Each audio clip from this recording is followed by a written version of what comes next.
Video शुरू करने से पहले भाई दूज की आप सभी को बहुत बहुत शुभकामनाएं। एक ऐसा आईपीओ आ रहा है जिसका इंतजार सभी को था। लोग इस कंपनी के अनलिस्टेड शेयर्स पर ऐसे टूट पड़े कि उसके अनलिस्टेड शेयर्स मिलना भी मुश्किल हो गया था। सिर्फ आम लोग ही नहीं, बड़े बड़े सेलिब्रिटीज जैसे अमिताभ बच्चन, माधुरी दीक्षित, क्रिकेटर्स लाइक राहुल द्रविड़, जहीर खान और कई सारे बिजनेसमैन भी इस आईपीओ के लिए एक्साइटेड हैं, क्योंकि उन्होंने इस कंपनी का अनलिस्टेड शेयर्स अभी कुछ ही टाइम पहले खरीद लिए हैं। पर लोग स्विगी के आईपीओ के बारे में इतने ज्यादा एक्साइटेड क्यों है? तो बात कुछ यूं है कि 2021 में इनके मार्केट शेयर के मामले में बड़े भाई जोमेटो का आईपीओ आया था और 76 रुपीज़ पर आईपीओ आया था। उसमें 51% का लिस्टिंग इन लोगों को मिला था। फिर उसके बाद शेयर प्राइस काफ़ी नीचे गिरी, लेकिन जैसे ही कंपनी प्रॉफिटेबल बनी एकदम यू टर्न सा बन गया और वहाँ से कंपनी की शेयर प्राइस 3 गुना से ज़्यादा बढ़ गई पिछले 3 सालों में। अब यहाँ पर लोग ये एक्सपेक्ट कर रहे हैं कि क्या यहाँ पर सेम स्टोरी रिपीट हो सकती है स्विगी के मामले में? क्या यहाँ पर भी हमने जो बस मिस की, ट्रेन मिस की है, फिर से पकड़ने की हमें अपॉर्चुनिटी मिल सकती है क्या? तो सभी लोग इस चीज़ को जानने के लिए बेताब हैं और उसी चीज़ के बारे में आज हम डिटेल में बात करने वाले हैं। इस वीडियो को मैंने 3 पार्ट में डिवाइड किया है। पहले में मैं बात करूंगा स्विगी वर्सेस जोमेटो कंपटीशन के बारे में, कौन जीत रहा है, कैसे जीत रहा है, क्या सही जा रहा है, क्या नहीं जा रहा है। सेकंड में हम बात करेंगे बिजनेस फाइनेंशियल्स के बारे में, फाइनेंशियली स्विगी कैसा कर रही है, और लास्टली मोस्ट इंपॉर्टेंटली हम बात करेंगे कि लिस्टिंग गेन कितना हो सकता है और लॉन्ग टर्म पर्सपेक्टिव के हिसाब से स्विगी कैसी है। सो स्विगी के आईपीओ से रिलेटेड सारे डाउट्स आपके आज क्लियर होने वाले हैं। नमस्कार, मैं प्रसाद आपका आज के इस वीडियो में स्वागत करता हूं। वीडियो में आगे बढ़ने से पहले एक इंपॉर्टेंट चीज आप सभी को बताना चाहता हूं। हमारे दिवाली कॉम्बो ऑफर के बस आखिरी 24 आवर्स बाकी है। इस दिवाली हमारे share market foundation plus fundamental analysis 2.0 ये जो कॉम्बो है, जिसमें हम शेयर मार्केट को एकदम बेसिक से एकदम एडवांस लेवल तक, जहां पर आपको कंपनी का मैनेजमेंट एनालिसिस सीखने मिलता है, कंपनी का वैल्यूएशन यानी कंपनी अंडर वैल्यूड है या फिर over valued, forensic analysis, oil farming approach, ये सारी चीजें सीखने मिलती है। तो ये जो कॉम्बो है वो आपको फ्लैट 50% से भी ज्यादा के डिस्काउंट में मिल रहा है। और इसके अलावा आपको हमारा द बिग कॉम्बो, जिसमें foundation course, fundamental analysis 2.0, options trading for hedging और एडवांस म्यूचुअल फंड, ये 4 कोर्सेस मिलते हैं। ये दोनों भी कॉम्बोज आपको मिलते हैं with life time access and certificates. तो इस ऑफर को बिल्कुल भी मिस ना करें, क्योंकि 24 आवर्स बाद इस प्राइस पर आपको कभी भी ये कॉम्बोज नहीं मिलेंगे। So don't miss out on this opportunity. Link नीचे डिस्क्रिप्शन और कमेंट बॉक्स में दी गई है। अभी का अभी जाइए, 24 आवर्स के अंदर ही आपको एक्सेस मिलेगा और तुरंत अपनी शेयर मार्केट जर्नी शुरू करें। चलिए बढ़ते हैं वीडियो की तरफ। स्विगी का आईपीओ जो अभी 6 तारीख को खुलने वाला है, उसका प्राइस बैंड रखा गया है 371 रुपीज टू 390 रुपीज। इसका ग्रे मार्केट प्रीमियम लिस्टिंग है, उसके बारे में आगे बात करेंगे। जो शुरुआत करते हैं स्विगी के बिजनेस मॉडल से। तो स्विगी के ऐप में अगर आप जाएंगे तो वहां पर आपको फूड डिलीवरी का ऑप्शन मिलता है, डाइन आउट का ऑप्शन मिलता है, यानी कि किसी रेस्टोरेंट में आपको रिजर्वेशन करवाना है तो स्विगी ऐप से वो रिजर्वेशन कर सकते हो, आपको उस पर डिस्काउंट मिलता है। ये भी उनकी काफ़ी अच्छी सर्विस है। इंस्टामार्ट, जो कि इनका क्विक कॉमर्स प्लेटफॉर्म है, 10 मिनट में, 15 मिनट में, 20 मिनट में डिलीवर करने का काम करता है। उसके बाद स्टेपिंग आउट इनका प्लेटफॉर्म है इवेंट बुकिंग्स के लिए। जेनी इनका प्लेटफॉर्म है पिकअप एंड ड्रॉप सर्विसेज के लिए। कुछ इंट्रा सिटी कुरियर आपको देने हैं, लेने हैं, वो आप यहाँ पर कर सकते हो। स्विगी मिनी इनका एक और प्रोडक्ट है और ऐसे कई सारे प्रोडक्ट्स जो है आपको एक ही ऐप के अंदर मिलते हैं, जिसका नाम है स्विगी। तो ये सारी चीज़ें सुनकर आपको लग रहा होगा ये तो बिल्कुल जोमेटो जैसा ही बिजनेस है, इसमें तो कुछ भी अलग नहीं है। अलग है। जोमेटो और स्विगी के बीच एक बहुत बड़ा फंडामेंटल डिफरेंस है और इसी फंडामेंटल डिफरेंस की वजह से स्विगी जोमेटो से हारता हुआ दिख रहा है। तो सवाल ये आता है कि ये फंडामेंटल डिफरेंस आखिर क्या है? बहुत इंपॉर्टेंट चीज़ें, बिजनेस के बारे में काफ़ी कुछ अंडरस्टैंडिंग आज आपको मिलने वाली है स्विगी के इस केस स्टडी से। देखिए, स्विगी एक ऐसा ऐप है जो सुपर ऐप की तरह काम करता है, यानी कि एक ही ऐप में आपको फूड डिलीवरी हो गया, इंस्टामार्ट के जरिए क्विक कॉमर्स हो गया और बाकी चीज़ें एक ही ऐप में मिलती है। वही जोमेटो की स्टैंड अलोन ऐप्स है। जोमेटो सिर्फ फूड डिलीवरी पर काम करता है, क्विक कॉमर्स के लिए ब्लिंकिट पर आपको जाना पड़ेगा। मतलब 2 चीज़ों के लिए 2 अलग अलग ऐप्स आपको डाउनलोड करने पड़ेंगे और दोनों की सर्विसेज, डिलीवरी सर्विसेज और बाकी चीज़ें बहुत डिफरेंट है।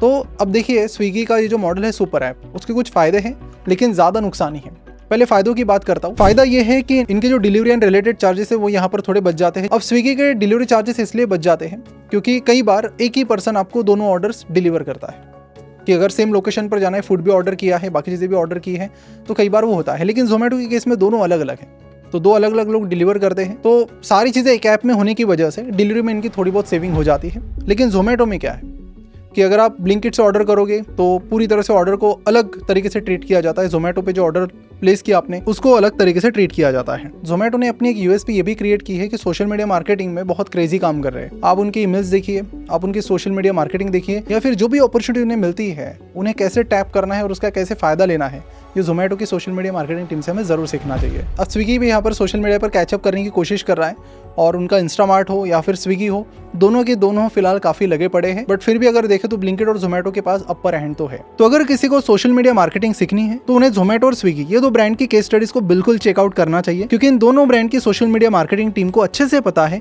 कि जो ऑडियंस है वो है यंगस्टर्स, और यंगस्टर्स आजकल अपना ज्यादातर टाइम सोशल मीडिया पर बिताते हैं। वो ट्रेंडिंग चीजों को देखते और उन्हें फॉलो करते हैं और इन्फ्लुएंसर से ज्यादा रिलेट कर पाते हैं, और इसीलिए जोमेटो काफी लंबे टाइम से इन्फ्लुएंसर्स के साथ कोलैब कर रहा है। और अब स्विगी भी काफी तेजी से ये चीजें करने लगी है। जैसे कि आपने रिसेंटली स्विगी का ये डॉली चाय वाला के साथ का कोलैब देखा होगा, सोशल मीडिया पर फिलहाल ये काफी ट्रेंडिंग है। तो इन दोनों ब्रांड्स के बीच नए नए आइडियाज लेकर सोशल मीडिया पर मार्केटिंग करने की कंपटीशन फिलहाल चल रही है। तो उनके मार्केटिंग टीम के टैलेंट को तो मानना पड़ेगा। अब सुपर ऐप का दूसरा बेनिफिट स्विगी को जो मिलता है वो ये है कि कॉस्ट ऑफ एक्विजिशन जो है पर यूजर वो बच जाती है। जोमेटो को लोगों को 2 ऐप्स पर लाना है तो काम थोड़ा लंबा है, कॉस्टिंग थोड़ी ज़्यादा पड़ जाती है। तो यहाँ पर आप देख सकते हो कि जोमेटो का जो कॉस्ट ऑफ एक्विजिशन है वो 500 to 600 रुपीज़ है पर यूज़र, वहीं पर स्विगी का वो 400 to 500 रुपीज़ है। अब ये हो गए फ़ायदों की बात, लेकिन इन फ़ायदों के बावजूद भी आप यहाँ पर देख सकते हो कि स्विगी जो 2018 में मार्केट लीडर था 61.2%, मतलब दोनों की अगर कंपटीशन देखे तो बड़ा प्लेयर स्विगी था 61.2% के साथ। लेकिन उसके बाद धीरे धीरे 2019, 2020 में दोनों लगभग सेम लेवल पर आ गए। लेकिन 2021 के बाद पूरी तरह से मामला जोमेटो ने अपने हाथ में ले लिया, और उसके बाद अभी अगर आप देखेंगे तो जोमेटो के पास फिलहाल 57% का मार्केट शेयर इन 2024 और बचा हुआ 43 है स्विगी के पास।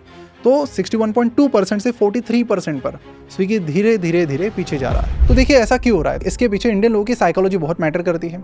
देखिए चाइना जैसी कंट्रीज में सुपर ऐप बहुत पॉपुलर है, एक ही ऐप में सब कुछ मिल जाएगा, लोग 10 ऐप नहीं डाउनलोड करते।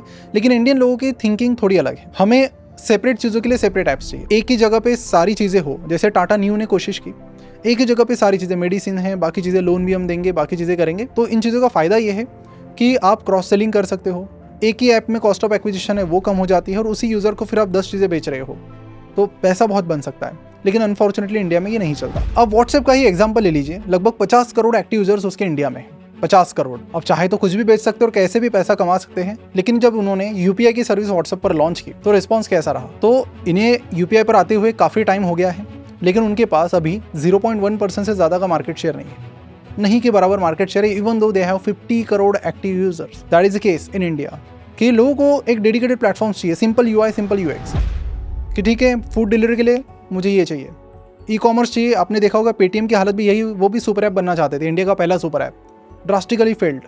आपको याद होगा ई कॉमर्स वगैरह सब कुछ मिलता था, लैपटॉप बेच रहे, कपड़े बेच रहे ऑन पेटीएम, सब बंद करना पड़ा। फाइनली उनको पता चला कि 1-2 चीज़ों के लिए चीज़ें चलती है इंडिया में। बट बहुत सारे बिजनेस में मैंने देखा कि many business didn't accept the reality, लोगों की क्या डिमांड है वो उन्होंने समझा नहीं, they still stick to the super app concept and then failed miserably.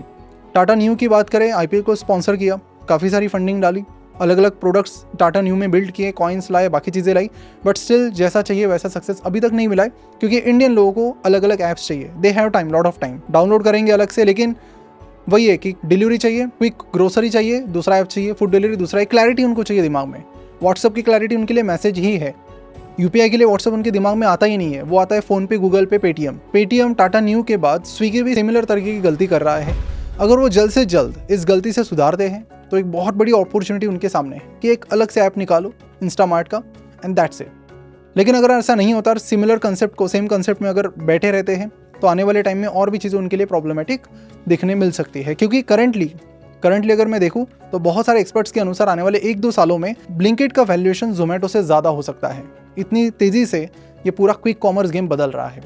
अब स्विगी के पास भी अपना एक इंस्टामार्ट है, तो उसका भी वैल्यूएशन बहुत ज़्यादा बढ़ सकता है अगर वो सही तरीके से यहाँ पर स्ट्रैटेजाइज करते हैं अभी के अभी। तो यहाँ पर डेटा की मदद से और थोड़ा कंपैरिजन कर लेते हैं। फूड डिलीवरी की बात करें तो जोमेटो के पास ज़्यादा ऑर्डर्स आ रहे कंपेयर टू स्विगी, बट अगर ऑर्डर वैल्यू की बात करें तो दोनों को भी एग्जैक्ट सेम है। वही इंस्टामार्ट और ब्लिंकिट के ऑर्डर करें तो ब्लिंकिट को ज़्यादा ऑर्डर्स मिल रही है, ब्लिंकिट में जो ऑर्डर वैल्यू है वो भी काफ़ी ज़्यादा है कंपेयर टू स्विगी इंस्टामार्ट, और जो यूजर्स है मंथली यूजर्स वो भी ब्लिंकिट पर काफ़ी ज़्यादा है, जबकि दोनों के डार्क स्टोर सेम है। डार्क स्टोर्स मतलब जब भी आप क्विक ग्रोसरी मंगाते हो ब्लिंकिट या फिर इंस्टामार्ट से, तो इनके स्टोर्स होते हैं जहाँ से ये सामान वेयर हाउस से आपको लाकर देते हैं, तो उन्हें डार्क स्टोर्स कहते हैं। एक और चीज़ जिससे जोमेटो बहुत तेज़ी से आगे बढ़ रही है और मार्केट शेयर कैप्चर कर रही है वो है अलग अलग डिफरेंट सिटीज़ में पेनिट्रेशन।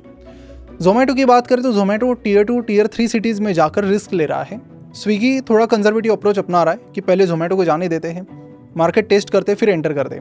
ऐसे में हो ये रहा है कि Zomato already capturing the whole market, जिसके बाद एक बार ऐप जोमेटो डाउनलोडेड है, उससे हो ये रहा है कि एक बार जोमेटो का इंफ्रास्ट्रक्चर रेडी हुआ तो स्विगी आने के बाद भी कई सारे लोग जोमेटो से स्टिक हो रहे हैं। जैसे कि मलकापुर, जो कि मेरा होम टाउन है, वहाँ पर जोमेटो पिछले 1 साल से अवेलेबल है, लेकिन स्विगी अभी तक नहीं आया है। तो Zomato is like step by step इस तरह से एंटर करके पेनिट्रेशन करके मार्केट धड़ाधड़ कैप्चर कर रहा है। सेकंड चीज, आपको छोटी छोटी चीजें बता दो लेकिन बहुत मैटर करती है कि अगर आप स्विगी का ऐप ओपन करते हो तो आपको ऊपर दिखेगा फूड डिलीवरी पर क्लिक करना है, इंस्टामार्ट सिलेक्ट करो, dine out, Genie, minis, credit card, इस तरह की सारी इन्फॉर्मेशन आपको होम पेज पर मिलती है when you open Swiggy app.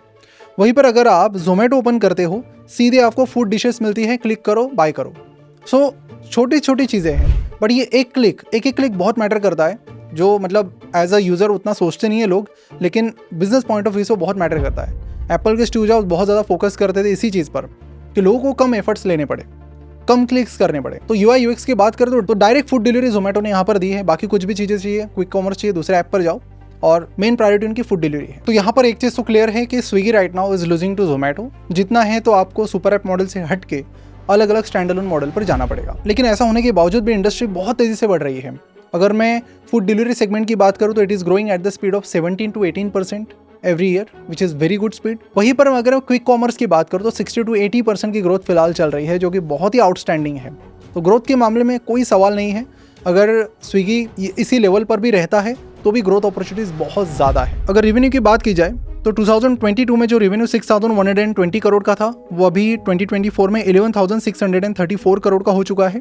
Compounded सालाना 37% की ग्रोथ यहाँ पर रेवेन्यू में देखने मिली है, जो कि बहुत अच्छी है। लेकिन जो मेन प्रॉब्लम ये है वो है प्रॉफिटेबिलिटी का। 2022 में कंपनी को 3600 करोड़ का लॉस हुआ। 2023 में लॉसेस बढ़कर 4000 करोड़ के ऊपर चले गए और अभी 2024 में 2350 करोड़ के लॉसेस है। इस फाइनेंशियल ईयर के पहले क्वार्टर की बात करूँ तो लॉसेस अभी भी वैसे के वैसे है, 600 करोड़ के आसपास है, यानी सालाना 2400 करोड़ के आसपास चले जाएंगे। तो प्रॉफिटेबिलिटी अभी काफी दूर है। पेटीएम ने भी IPO के टाइम बोला कि हम ऐसे EBITDA प्रॉफिटेबल हुए हैं, उसके बाद प्रॉफिटेबल हो जाएंगे।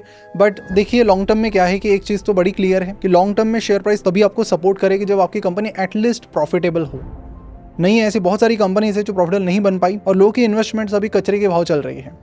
तो इस चीज़ को अवॉइड करने के लिए लॉन्ग टर्म में मुझे लगता है कि आपको एक चीज़ ट्रैक करनी पड़ेगी कि कब कंपनी प्रॉफिटेबल होगी। तो प्रॉफिटेबिलिटी की अगर बात करें तो कोई क्लियर पिक्चर नहीं दिख रहा है। लेकिन जैसे जोमेटो ने अलग अलग दिवाली में अभी उन्होंने डिलीवरी चार्जेस बढ़ा दिए, कुछ और चार्जेस बढ़ा दिए, तो वैसी चीज़ें कर करके ये भी कुछ ना कुछ फिगर आउट कर सकते हैं। वो पॉसिबिलिटी तो है कि जोमेटो ने अगर करके दिखाया तो उसके फुट स्टेप्स को फॉलो करके ये भी प्रॉफिटेबल बन सकते हैं। पर लॉन्ग टर्म में कब बनेंगे उसकी क्लैरिटी आपको आना जरूरी है। उसके लिए कॉन्फ्रेंस कॉल सुनोगे तो आपको थोड़ी बहुत मदद मिल सकती है। वैल्यूएशन से पहले लिस्टिंग गेन की बात करता हूँ। सो करंटली कंपनी का जो GMP यानी ग्रे मार्केट प्रीमियम चल रहा है वो फिलहाल चल रहा है 25-30 रुपीज़ के करीब। अभी वीडियो रिकॉर्ड करते टाइम 371 to 390 का प्राइस बैंड है, जिसमें से 399 ही फाइनल प्राइस होगी, निकल कर आएगी। लेकिन लिस्टिंग इन मुझे नहीं लगता कि बहुत ही ज़्यादा मिलेगा ग्रे मार्केट प्रीमियम के हिसाब से। तो दो चीज़ें लिस्टिंग इन के लिए मैटर करती है, GMP जो कि अच्छा नहीं है, और दूसरी चीज़ नंबर ऑफ सब्सक्रिप्शन। सो कितने गुना सब्सक्रिप्शन मिला है। तो अगर पहले 2 दिन में 10 गुना से ज़्यादा सब्सक्रिप्शन मिलता है तो आप सोच सकते हैं एक बार for the listing in. And as far as the long term things are concern, तो प्रॉफिटेबिलिटी नहीं है तो फिर हम क्या करें, वैल्यूएशन कैसे देखें। तो प्राइस टू सेल्स रेशियो अगर देखा जाए जोमेटो का, so that is coming around 13। Zomato का जो मार्केट कैप है 2,10,000-20,000 करोड़ के आसपास है, और जोमेटो का जो रेवेन्यू है वो है 15,855 करोड़ का। तो 13 का प्राइस टू सेल्स रेशियो निकल कर आता है। रेवेन्यू के मामले में देखें तो ज़्यादा फर्क नहीं है दोनों में, स्विगी जोमेटो में। बस वही है कि आने वाले टाइम में कौन कुछ कैसा परफॉर्म करता है वो भी मैटर करेगा। इंडस्ट्री बहुत तेजी से आगे बढ़ रही है, फायदा दोनों को होगा, बट उस फायदे को प्रॉफिटेबिलिटी में कैसे कन्वर्ट करना है, दैट इज अ चैलेंज। वहीं पर अगर मैं स्विगी की बात करूं तो स्विगी का IPO अराउंड 87,000 करोड़ के मार्केट कैपिटलाइजेशन पर आ रहा है, यानी कि 371 to 390 का जो प्राइस बैंड उन्होंने दिया है उसके हिसाब से उनका मार्केट कैप निकल कर आता है अराउंड 87,000 करोड़, जो कि जोमेटो की बात करें तो जोमेटो से काफ़ी कम है। तो उनका प्राइस टू सेल्स रेशियो जो निकल कर आ रहा है दैट इज अराउंड 7.5। तो रिवेन्यू की मदद से अगर आप वैल्यूएशन निकालने की कोशिश करते हो, जो कि उतना अच्छा मैट्रिक नहीं है, तो स्विगी जरूर यहाँ पर एकदम अग्रेसिव नहीं है वैल्यूएशन में, इतना तो मैं कह सकता हूँ कि बहुत ही ज़्यादा अग्रेसिव नहीं है। बट प्रॉब्लम ये है कि प्रॉफिटेबिलिटी के अलावा वैल्यूएशन निकालना इज लाइक निकाल ही नहीं सकते आप वैसे, तो इसीलिए प्रॉफिटेबल होने के लिए वेट करना पड़ेगा। और फिलहाल सारी चीज़ें डिपेंड करती है कि जो क्विक कॉमर्स है जो बहुत तेज़ी से बढ़ रहा है उसमें इंस्टामार्ट कितनी तेज़ी से आगे बढ़ता है। सो ओवरऑल अगर बात करें कंक्लूजन की तो रिस्क है, क्योंकि कंपनी प्रॉफिटेबल नहीं है। तो ऐसे में कई बार कुछ भी हो जाता है। जैसे जोमेटो की अगर बात करें, लिस्टिंग गेन 50% का मिला, शेयर प्राइस 176 से 131 के ऊपर चली गई, लेकिन वहाँ से जो गिरी तो सीधा वो 47 रुपीज़ पर आ गई थी। सो पीपल वर लाइक कि ये तो बहुत नुकसान हो गया। लेकिन जैसे ही कंपनी ने प्रॉफिटेबिलिटी दिखाई उसके बाद शेयर प्राइस रुकने का नाम ही नहीं ले रही है। तो इसलिए मुझे यहाँ पर लगता है कि प्रॉफिटेबिलिटी बहुत ज़्यादा मैटर करती है यहाँ पर, और उस पर आपको बहुत ज़्यादा फोकस करना चाहिए। लिस्टिंग गेन बहुत क्रेजी होगा ऐसा लग नहीं रहा है, बिकॉज जो दोनों भी मैट्रिक है, मतलब ग्रे मार्केट प्रीमियम तो अच्छा नहीं है। अब कितना सब्सक्रिप्शन आता है उसके बेसिस पर आएगा। और एक वार्निंग आपको देना चाहता हूँ, करीब करीब 11,000 करोड़ का ये IPO है।